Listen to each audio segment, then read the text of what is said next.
Hello, welcome to Do-It-Yourself channel.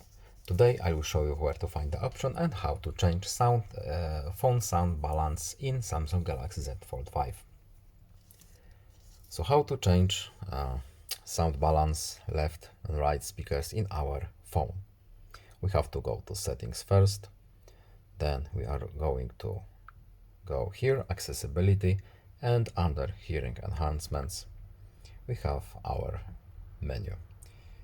Left, right, sound balance.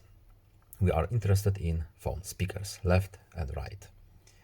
So we can just adjust our sound.